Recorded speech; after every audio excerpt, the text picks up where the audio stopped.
Good evening, everyone, and welcome to Let Your Words Count, where we explore the meaning behind the words that shape our lives. I am Gary Gant, here again with Ethan Merriweather. Yo. How you all doing? Hope everybody is doing well today. Hope you all have been having a good and a productive day. All right. Ethan, anything new with you, man? What's been going on? How you feeling? Oh man, nothing much. Just happy to be here talking to you, Absolutely. talking to the audience, and we are getting everything together, saying hello to everyone on our chat here. Awesome. Bam. Awesome. There we go. Let's go. Yes. Good But stuff. everything's going pretty good. Slow motion. Little challenges, but we're getting through it. All right. Yep, All yep, right. yep, yep. But we're good. Go ahead, bro. Good. No, man. Just it's good that you said that, right? Because every day may bring new challenges, new things for us to face and overcome, right? So today we are talking about one of the most powerful tools when we face something challenging, right? And that word for today is the word imagination. Imagination. We are in episode 43. And today we're going to look at imagination. And the definition we have for the word imagination is the faculty of forming new ideas, images, or concepts of things not present to the senses. It's our ability to envision possibilities beyond immediate reality. Okay, one more time. Imagination is the faculty of forming new ideas, images, or concepts of things not present to the senses. It's our ability to envision possibilities beyond immediate reality. Next, we will jump over to the etymology.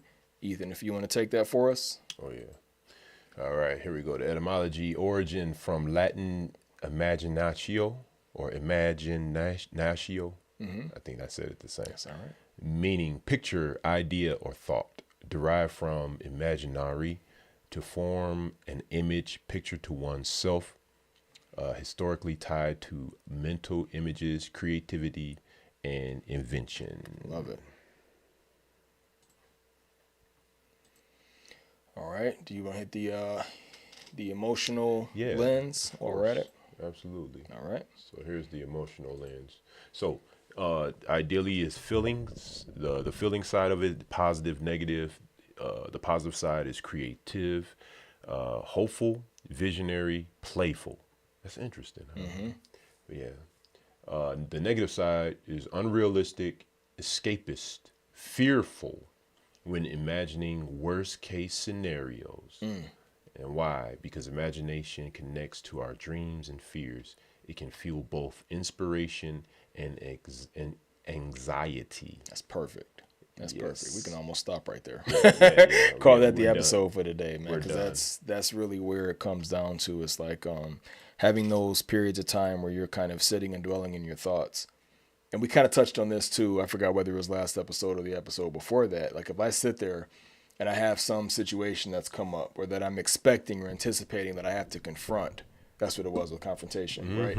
If I'm thinking about some situation that's going to be, like you said earlier, challenging or a confrontation or whatever, and if I let my imagination fill up with the worst possible things that are going to happen, that's torturous. That's negative. That's definitely a negative space and a negative outcome when you're sitting there and just constantly thinking of all these negative things and things that can go wrong. And often paranoia is a big part of that as well, right? A paranoid person is always perceiving that someone is after them or trying to take advantage of them or do something negative to them. If your imagination is filled with those kind of things, you can have a very, very bad time. Right. What's your thoughts, Yeah. E? No, keep on going, bro. That's it, man. It's just, I think, talking about that anxiety and escapism aspect of it, right? That's what that anxiety is. You're contemplating this thing that you think is going to have this negative response, and if your imagination dwells on how bad this is going to be, you're keeping your imagination from going into what are some of the good things that can happen, Yeah. or what I can do when I face that negative situation to force a more positive outcome. Right. And same for escapism is kind of different. I think that can be like a negative side of imagination, but that's kind of more on the it's kind of an in-between thing. Like escapism can be negative, but only in as much as, going back to our word potential. Escapism is if I am sitting there in some thought that I either find favorable or that's too preoccupying, and it takes up so much time that I can't get anything else done. I might be my imagination may be in a good place. And this is kind of what I think people kind of get into with like drug abuse and other kind of mental health challenges like that. My life has these negative aspects to it, but if I can go in my imagination and envision this better thing, I may stay in my imagination so long that I'm not able to snap back out of it, snap back out of the illusion, so to speak, and come back into reality ready to actually act and do something. Wow. Right? Wow. I didn't even think about that side. That's very powerful, man. Yeah. So that's escape to from reality. So you're getting this artificial sense, and actually, you've developed a world of your own, so to speak. Yes. You've developed a world of your own in that imagination. What's Willy Wonka. Yes. Right. Da da da da da da da da da. In a world of pure imagination. Right. So it's interesting that that you brought that up, because Willy Wonka, he had imagination. Absolutely. So I want to talk about the first side before we get kind of to the negative side. For sure. I think that there's the positive side, and maybe we can end on the positive side. That's all right. That might be however it comes out. Be better. Yeah. But I do want to talk about the positive side a little bit. Sure. Right? So sure. when you're dealing with children, a lot of times that is how you engage on how to explain things. Yes. As a child, you can develop their imagination to see where their strengths are. Art, sports, and different things like that, just to see as a I forgot, what do you call it? The test that you typically do. I can't even not the Warshad. Or litmus. Not even a litmus test, but you kind of gauge them in some type of way to see where they are. You know what I mean?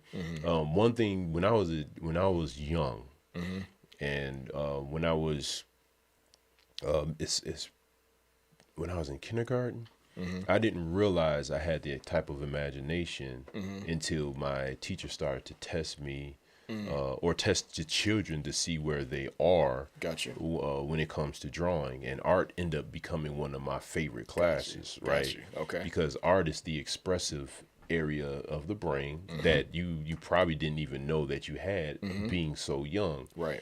And so when a teacher is able to develop that imagination side in the child, that's powerful, man. Absolutely. That's an absolute powerful thing. You know what I mean? Definitely. But I think I think as we get older, I wonder if society really nurtures that enough. It absolutely doesn't. That's exactly what I was thinking about, right? Man. Yeah. I think, just, and again, we're both parents, right? So thinking about cultivating the imagination of a child.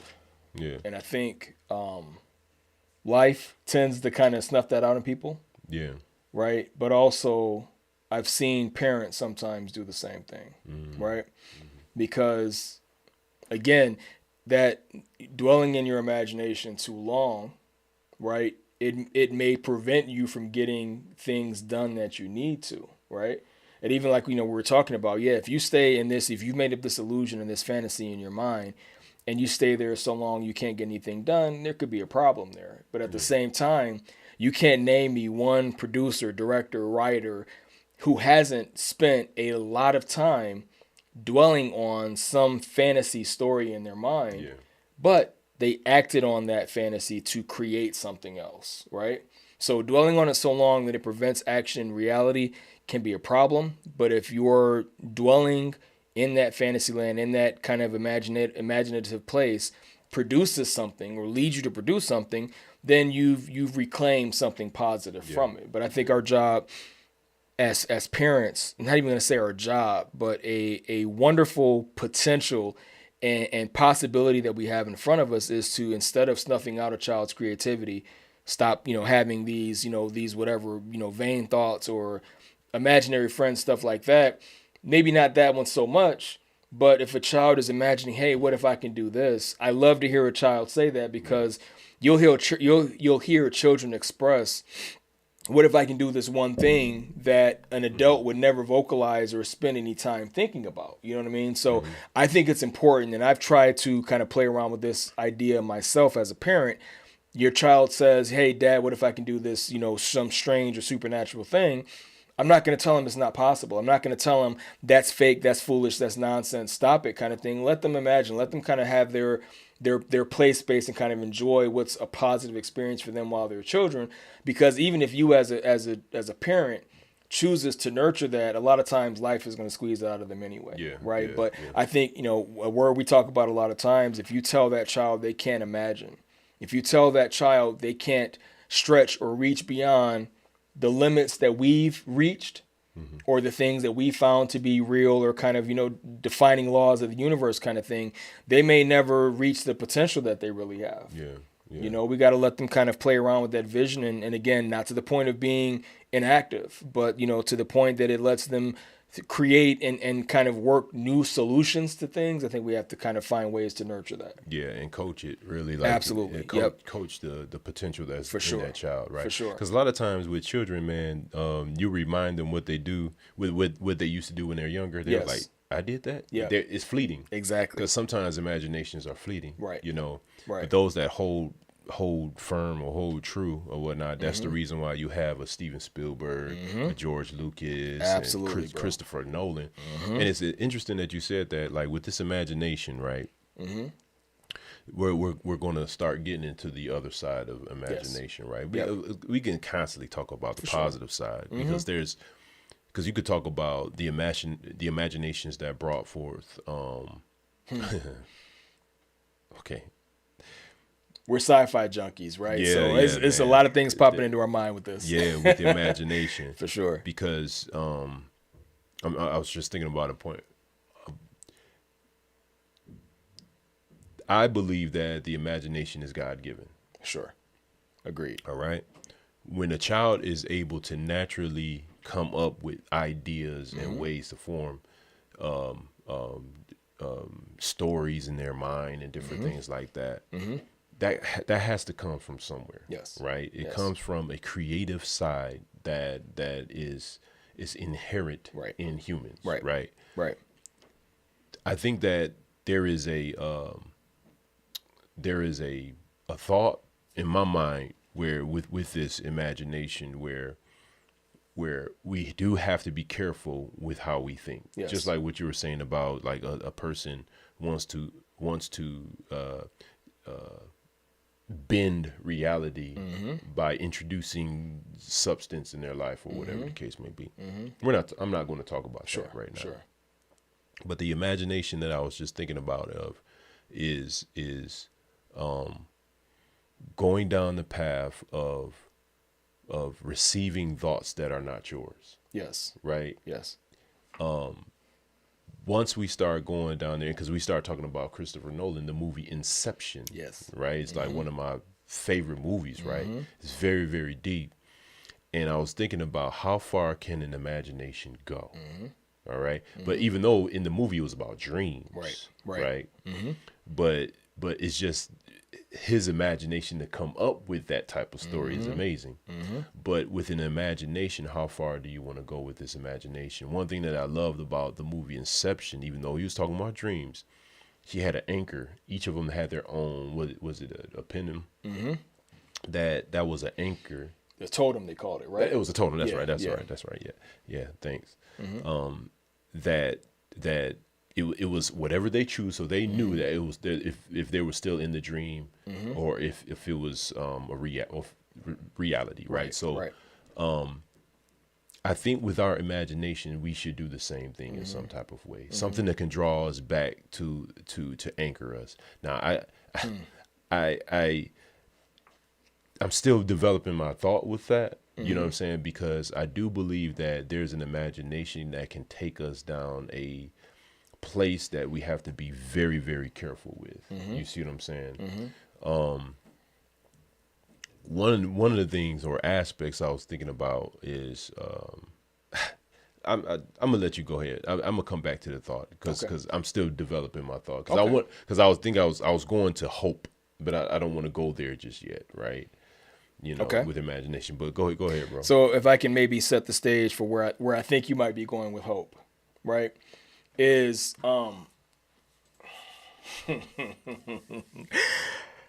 hope as it pertains to imagination, right? I think that I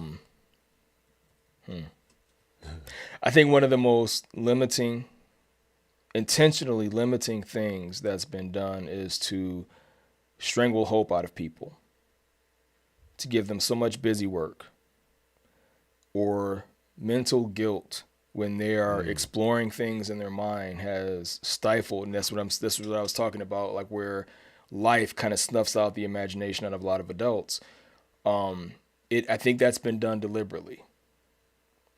Agreed. Giving so much busy work and mental guilt to the point that it stops the adult mind or the mature mind from envisioning certain possibilities, results in a reality where people that do understand the creative power of imaginations and that have either created or escaped some of those constructs that kind of weed out imagination from you, leaves it to where the people that are usually in power are often kind of being guided by evil imaginations, and that kind of creates the reality. I've heard of this phrase, and maybe you have too, of the silent majority. And I think that silent majority are the people that are watching a lot of the things that are going on. And a lot of them are good-natured and good-minded people.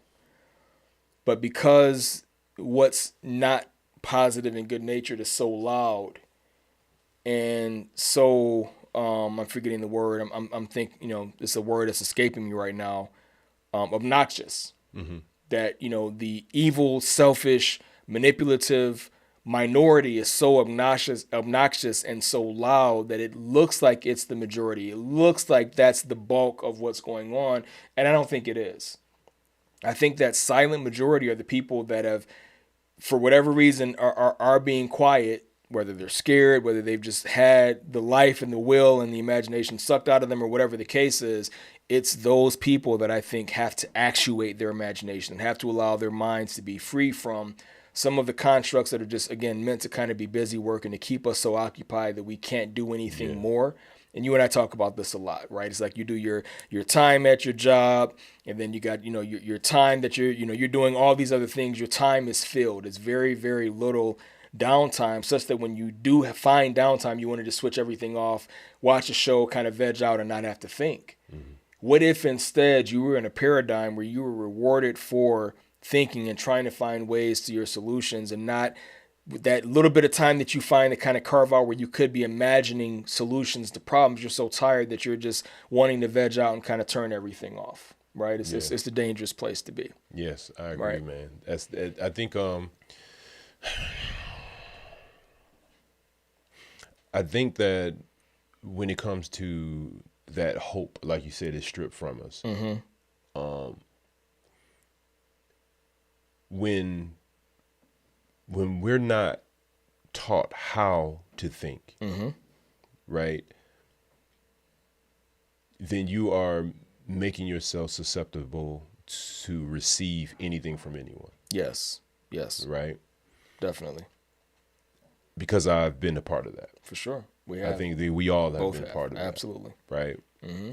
And like you said, do we want to call it by design? And I say yes, but you don't want to use that design as an excuse not to very good. You know what I mean? Get out of that rut, so to speak. Mm-hmm. Mm-hmm.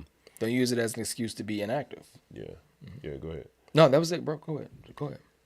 Yeah, but see, but that goes back to the hope, right? Yes. So, it's funny because I was talking to my wife earlier about hope. She said something that was very good. She said that, well, hope is the beginning of process to get to faith, right? And I was like, man, that's really, really true. Mm-hmm. You know what I'm saying? Because if you look at hope is a sense of uncertainty. Mm-hmm. So if these powers that be or the structure that we find ourselves create an environment where hope is the end result, then there's no next step to faith. You see him to operate. You know what I mean? Interesting. And I think because once again, when you look at the Bible and different things like that, when you talk about hope and different things like that, you shouldn't stay at hope. Right. Right. Right. I use hope as a beginning process to excel. Right. You know what I'm saying? But it's not the end all. It's not the end solution because it's uncertainty. If you living in a world of uncertainty, then there's no maturity and growth in that. That's my understanding. Interesting. That's my understanding. Right. And so when you're in this mode of uncertainty, then there's manipulation. It's going to be the You're go vulnerable ahead, to bro. it. You're susceptible to it. Yeah, absolutely. Yes. Absolutely. You know, and I was thinking about something is, do I want to think like that?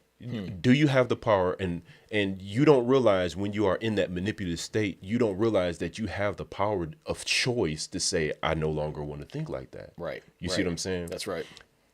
Once again, we are utilizing imagination as a God-given ability, right? If it's a God-given ability, then why am I demonized not to use a God-given ability to imagine? That's right. Now we have to be careful with what you imagine. Right. I do understand that, right? Right. But at least allow the person, if there's checks and balances or whatnot that's in place that can check and make sure that imagination is in the right confines, so to speak, right? Allow that person to fail, so to speak. You know what I mean? Allow that person to fail. I hope I said that right, man. But let me take a step back, because when I was also thinking about imagination, I was thinking about healing as well. You know, I was thinking about like the reason why people, I think a lot of times people, there's a lot of sicknesses mentally, physically, you know, emotionally or whatnot, because we haven't created a society. The society keeps sickness in play because if you're not able to think, the Bible says, as a man thinks, so is he. You know what I'm saying? So he is. So when you can create a society, an environment, or a construct to keep a person sick all the time, just the way they think, there's no healing. That's true. You see what I'm saying? Wow. You know, and that's my thought. But go ahead, bro. No, I mean that's good. It's like allowing somebody else to set those thoughts up for us. Like you said, it's a dangerous place, because this brings us to, and this is actually another word we're going to do. We talked about this, right? But the word distraction. Right? Allowing somebody to kind of either program you or brainwash you or condition you is maybe a better word, to kind of dwell on something meaningless as a distraction, and again, as a way to take up your time and drain your creative power and ability. It's effective. That's a very productive, profitable thing, right? Successfully managing to distract people. There is a lot of profit in that. Social media empires, billion-dollar empires have been built on the capability of distracting the human mind. So it's a very, very profitable thing, which is why we have to act in a way to guard our time and what we allow our imagination to focus on, right? Imagination, like you said, a God-given thing. So with that tool that you've been given, our responsibility is to cultivate it by being disciplined and focused about how we use our imagination. It's not a bad thing to have, but if you get distracted on something, imagining and dwelling on something that you can't affect, that you can't change, or that's meaningless, then you've wasted that time. Instead, be disciplined, be conscious and intentional about how you use your imagination. Because when you reclaim that ability to be disciplined and focused on how you use your imagination, then you could be focusing on, okay, there's this problem that I see. Let me spend my time dwelling on, thinking on how to solve this problem, right? And then using your imagination for something positive. And I know for me, one of the most beneficial things for me that I've done for myself, like you just said, was, and this is me, I'm not saying anybody else could, should, or whatever do this. I'm saying that for me, reclaiming my ability, because again, imagination is visualizing something, right? Reclaiming my ability for how I visualize God was one of the most powerful things to me, because visualizing based on experience versus based on what you're told was a very freeing thing for me, because, and I believe that as people that do say they believe in God, as they visualize God, that vision affects how that person grows, how they develop, and what they become. So part of that discipline focused imagination for me was claiming my ability to formulate things about my experience in my life, based on my experience and not just based on what somebody has told me.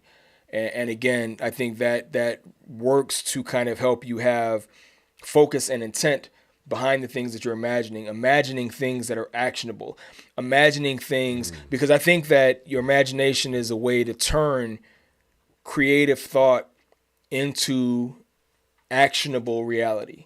I can think about whatever I want, but if I can think about a way to solve a problem, a way to bridge a gap, so to speak, right? I think that there's so much more potential and meaning, right? Purpose behind your imagination if you're applying it to things that are going to have some kind of positive outcome. Or I don't think no one that's changed the future has ever done that without imagination.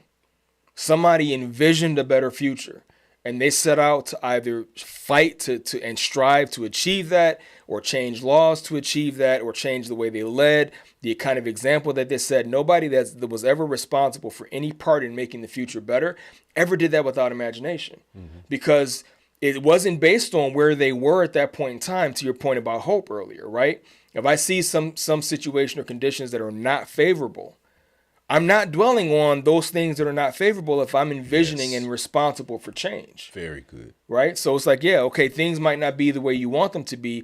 Use your imagination. Use that time to visualize, how am I going to make this thing better? And maybe even getting like-minded people along with you to kind of go for that journey, right? Man, that was great, man. I don't have to say nothing else. We still got time, bro. No, this is real good. So I was, as you were saying, it's about envisioning. And, hey, what's going on, Mike? I'm glad you're on, brother. Awesome. And he was talking about the creativity is so important, and like he basically piggybacking off of what you said, and you both are kind of in the line with the same thought process. Is how do you want to use imagination? Is if it's to destroy, then we got the wrong outlook of it. Once again, like it's a neutral thing, for sure, right? It can sway. Imagination can sway both sides, Yes. right? You can use it for the lack of a better word, evil, or you can use it for good. You can use it for fear, or you can definitely use it for love, right? You know what I'm saying? But what do you want to choose? What do you want that outcome to look like in the end? What do you envision? How do you want to utilize this tool, right? So I started thinking a little bit more about when we talked about hope, right? We talked about that uncertainty in that hope, right? But when we start going down the path, like with this creative state or whatnot, imagination, like you have to visualize that it's already done. Visualize that it's already complete. That's what I'm working towards. I like that.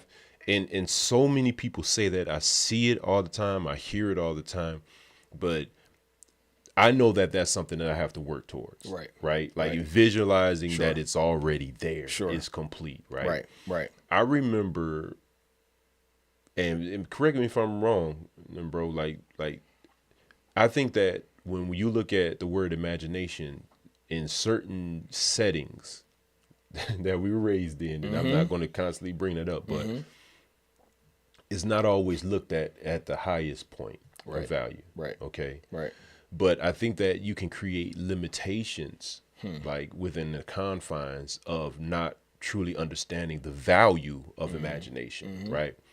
Because I remember, like first, I'm just gonna say like growing up in church or whatnot, they would say, "What kind of imagination you have? You need to stop that," right?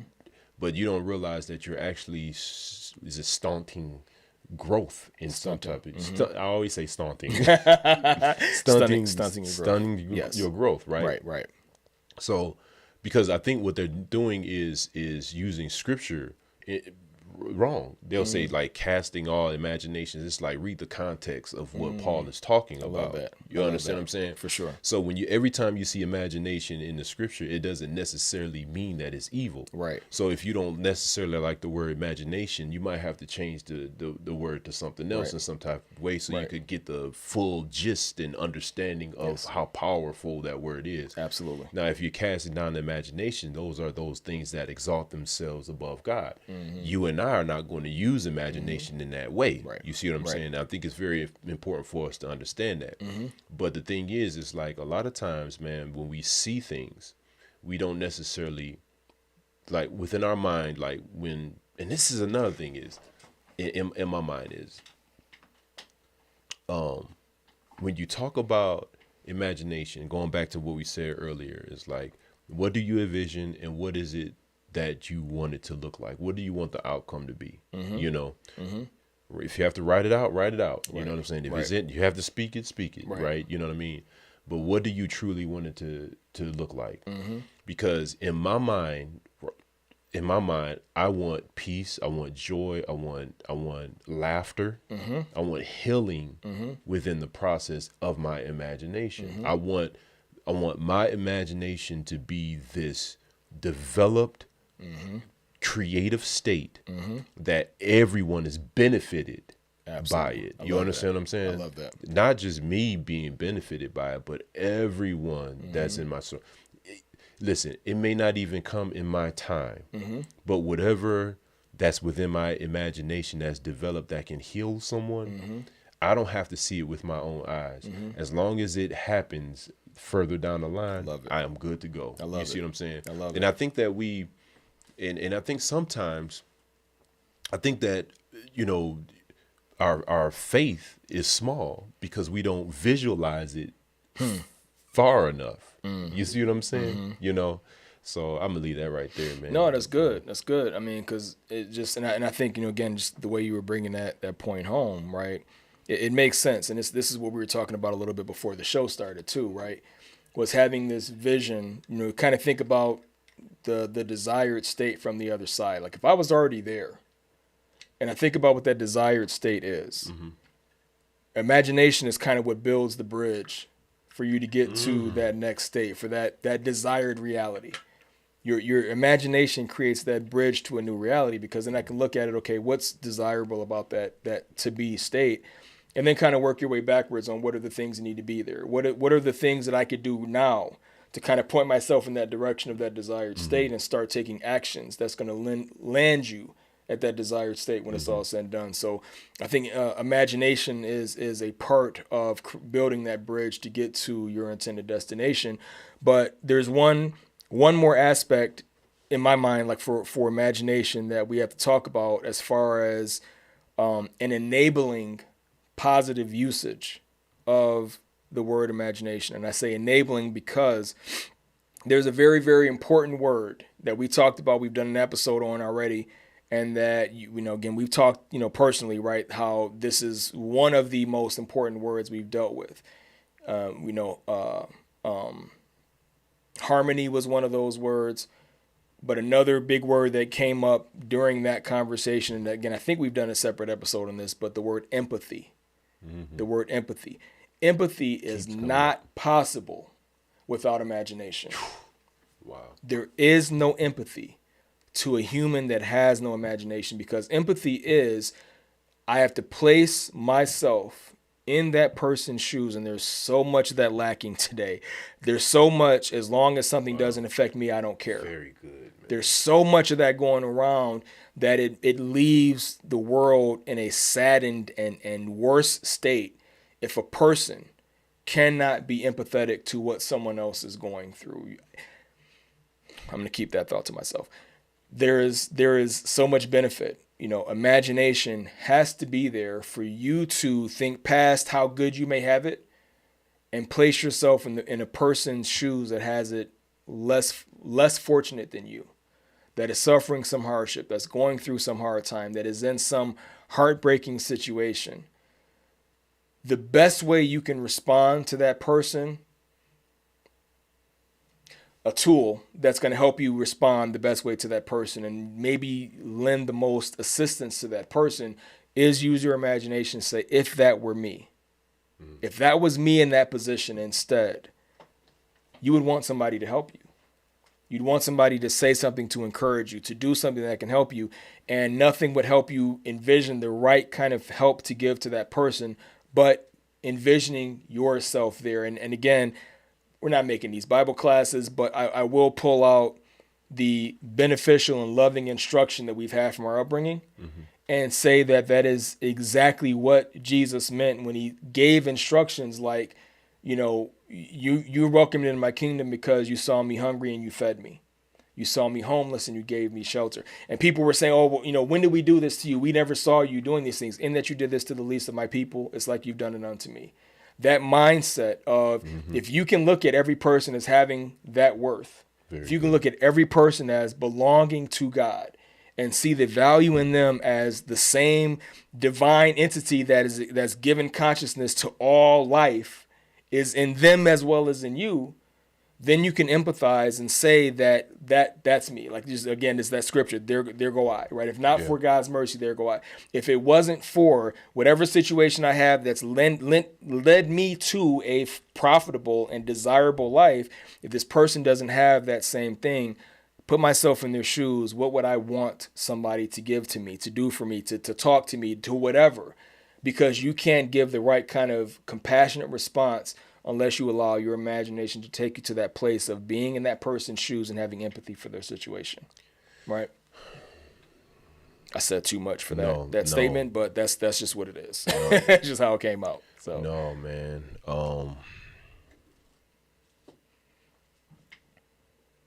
The important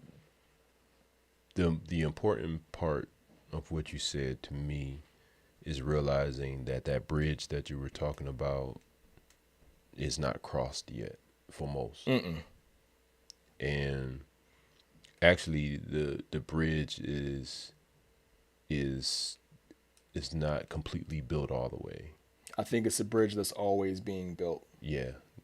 We should, in our imagination, we should always be envisioning some better state and thinking on, if I'm at point A and I want to get to point B, who's to say once you're at point B, that's the end, right? Always be looking to, okay, now I mastered this thing.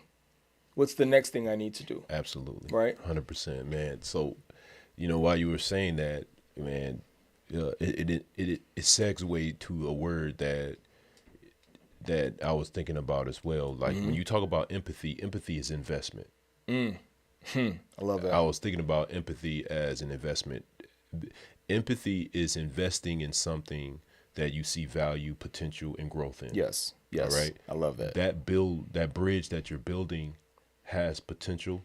You're investing the right tools and you're investing the right resources in order to cross a dangerous river. You see what I mean? And I think that we as humans, we lack a lot of things when it comes to, it's like, I'm going to choose to sympathize with that. It's like, no, why don't you just go straight for full-blown empathy? I love it. You know what I'm saying? Rather than just feeling bad. Yeah. I mean, I'm just, why are we choosing the lesser of a greater process? And so when let's imagine that. Let's imagine this. If I choose to use sympathy, what would the outcome look like? Or if I use empathy, what would the outcome look like? Using your imagination, right? Choose the greater. Yes. And that's kind of where I'm at. Yes. That's what I brought. That's what came in my mind as you were talking. It's like, are we using our imagination to discourage, or are we using our imagination to encourage? Yes. Are we using our imagination to disappoint? Or are we using our imagination to build up? I love it. Like within the imagination, be creative with your thoughts. Yes. Be absolutely creative. I think that what we do is, I guess it's a form of protection, so to speak. You know what I mean? That we don't want to give our all to someone. Right? Because we've imagined what the outcome would be already. You've already determined within your mind, your psyche, what the outcome is going to be. And if you land at the end of the process, then you should probably readdress it in your imagination. You know what I'm saying? Like reevaluate, examine again and again and again. Yes. I kind of like you said, this journey. I want to go back to that a little bit about the journey. You said that the bridge and the road is always being developed, and I like that because I was thinking about we're in Detroit, and we have the Ambassador Bridge that connects Detroit to Canada, right? So just 2 or 3 years ago, they started the Gordie Howe Bridge. So now they're building another bridge from Detroit to cross over to Canada, right? Why is that? They're doing that. Probably got their own reasons, right? always. But I'm just using that as an example. Right. Is to create more flow. Yeah. You see what I'm saying? So this might concern people, right, by me saying this, but I'm just making a point. The scripture says that broad is the path that leads to destruction and narrow is the righteous way, right? Like in my pursuit of this thing, I would want to widen the narrow path. You see what I'm saying? Why?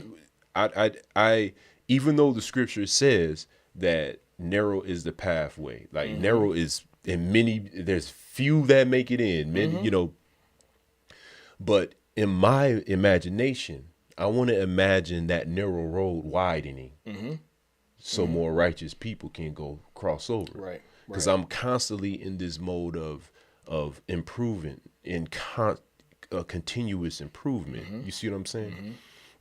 I would rather see the broad way shrink and the narrow, which is righteousness, widen. You see what I'm saying?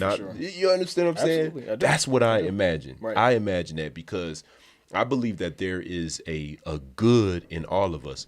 Though at our core, we are some rough. We some more humans and some rough folks, right? But there's the reason why is that way is because we're not investing and we're not empathizing in people enough to crack that shell, whatever's keeping them from a state the way God intended for us to operate in. So and I think a big part of that is seeing everybody else as the other. We talked about that a few episodes ago, right? When you look at everybody as the same as you, as a part of you, people, good-natured people treat their family well. They care about their family. They protect their family. They provide for their family. When you have a good-natured person that's considerate and mindful of where another person is, you see they treat their family well. The problem is we don't see everybody else as family. The problem, the way for that narrow way to be widened, because again, you look at it in very practical terms. Don't murder, don't steal, don't commit adultery, don't lie, don't falsely accuse, all these other things. What is that? Be a good person. all that is be a good person. Don't harm somebody else in a way that you don't want to be harmed yourself. That's right. And if you would instead let your mind, your imagination dwell on how do I not do those things?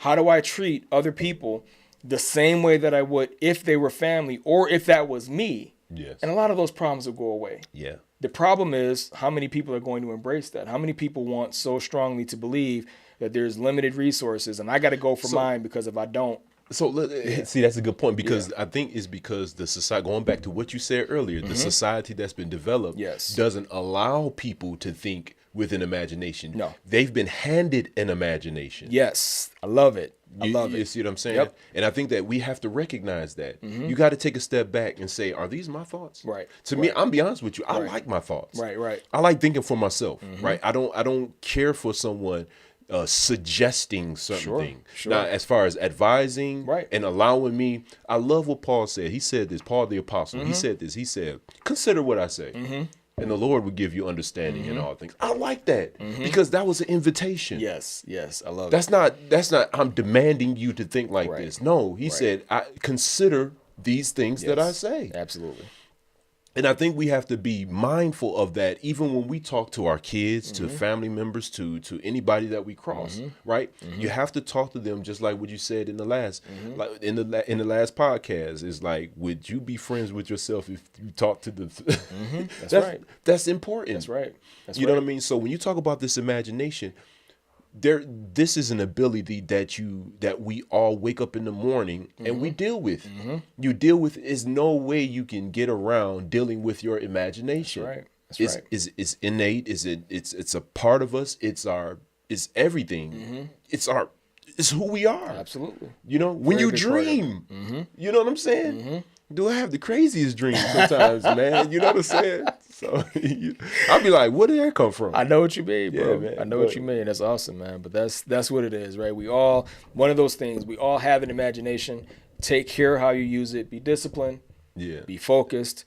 Be empathetic. Be thinking about how you can make this place better for somebody else who doesn't have it as good as you do. And in those things, we'll get there gradually, right? Yeah. You use it for good things. Don't let the negative and the concerns about don't let your mind wander. If I have control over my thoughts and I have discipline to make sure that the things that I'm thinking on are things I can build from, things that I can act on, or things that I can do to help other people, I don't have any concern or any need to be admonished for anything or be warned away from letting my mind wander. Yes. Control, discipline. When my mind wanders, is wandering in a direction I want it to go. Therefore, I'm free to have that control. Yeah, right? absolutely. That's my final thought for the day, bro. Yeah, man. I'm gonna just leave this one thought, man. Use imagination as a seed for growth, right? Use it as a tool. It's not fantasy.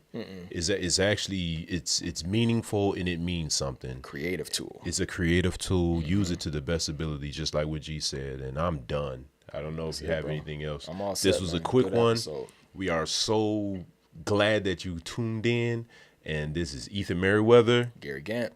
And we are signing off. Please like, share, subscribe, and all that good stuff. God bless you. This is Let Your Words Count. Peace.